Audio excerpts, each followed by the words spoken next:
I've mentioned in past reviews that I am someone who values a good story over all other metrics by which we measure a game. To me, a good story can heal almost every issue a game can have. Ugly graphics? No problem. Boring gameplay? I'll power through because I want to see how the story ends. Bugs? Unless the game becomes unplayable or my progress is lost, I will push to the end of the story, period. This is also why I enjoy narrative-driven adventure games such as this one. I simply know what to expect, and I'm usually right about it. In the case of Twin Mirror, we have a visually appealing adventure game in which we play as Sam Higgs, a reporter who returns to the city of Basswood, a place where he is mostly no longer welcome. Basswood used to be a mining town, but over time the coal mining became less and less lucrative, and only one mine was left operational. Needless to say, it employed most of the people who lived there, and after a terrible accident which left one of the miners crippled for life, Sam started investigating and found out that the mine was disregarding regulations in order to maximize profit at the expense of worker safety. He published an article about it, which led to the closing of the mine. I like this premise because it shows you how doing the right thing does not always make you a hero. All of the miners lost their jobs that day, many of which never recovered. Sam became so hated that he found himself forced to leave. Now, years later, his best friend is dead and Max has to return to the town in order to honor him. The game sets the stage very well. All of what is shown makes sense and sounds like something that could actually happen. It doesn't hurt that the game looks really good and even supports all kinds of ultra-wide resolutions natively. Both 32:9 and 21:9 run flawlessly here. No need for any fixes. Only two things bothered me visually. First and foremost, the lip syncing. Clearly this game does not have the budget for motion capture, and the players will be aware of this as soon as you see the characters speak. I actually suspect that the lip sync is not quite as bad as it seems to me, but rather that I have become so spoiled by all these AAA titles that my eyes can immediately tell at this point. The good news is that you get used to it fairly quickly and it doesn't bother you after about an hour or so. The other issue I had was the texture pop-up that can occur at times, but since it is not that common, I will forgive it for the most part.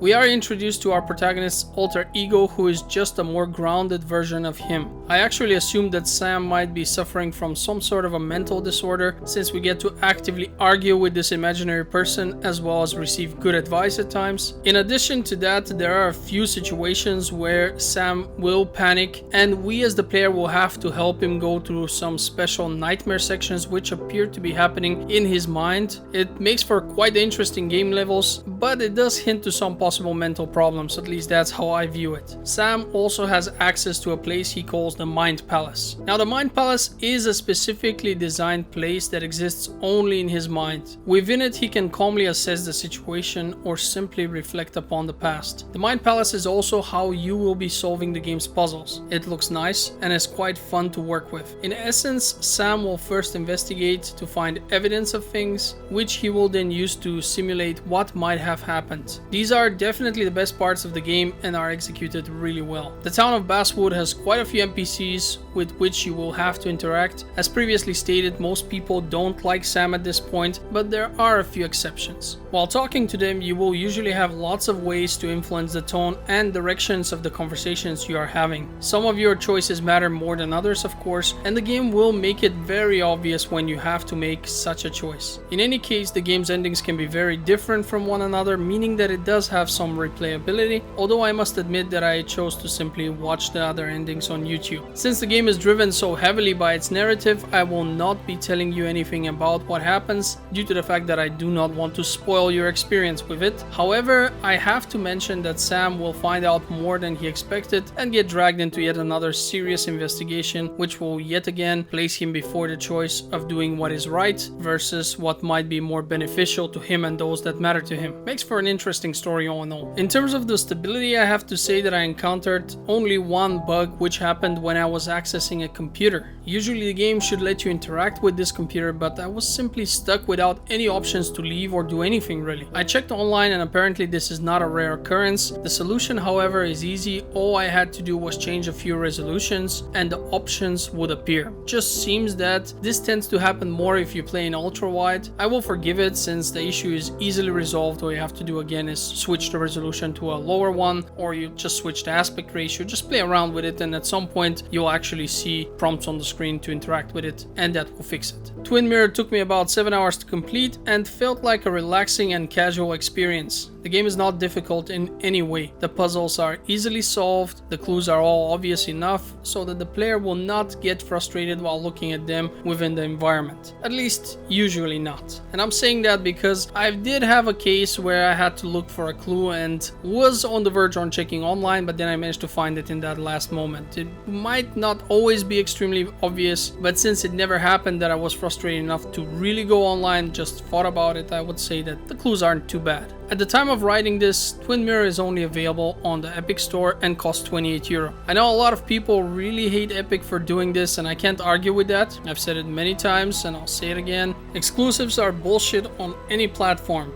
It hurts the consumer on many levels, one of them being that competition can lead to lower prices. So if anyone is interested, my advice is to wait until it appears on other stores and buy it wherever it's cheapest. Epic has and continues to give tons of free games, some of which really high profile ones, so I am a bit more merciful towards them than I used to be in the past, which is good for them. It shows that their strategy is working, but I still think that buying exclusive rights for a game is not cool unless you yourself made those games. For example, as you see with the Uplay launcher, with the Rockstar launchers, etc. You know, if you made the game, I'm fine with you trying to sell it on your stupid platform. Although, to be quite honest, I'd rather go back to before those times when we had stupid launchers and you just buy a game, install it on your PC and play it instead of having constant DRM in the background. But okay, I'm not gonna go into a rant again here. This has been one of my shorter reviews, but I hope it was still informative. Before I go, I'd like to remind you of my Patreon account link, which you will find in the description of this video. I publish links to free games there, so it's definitely worth checking it out from time to time. The posts are public, so no need to donate in order to see them. With that being said,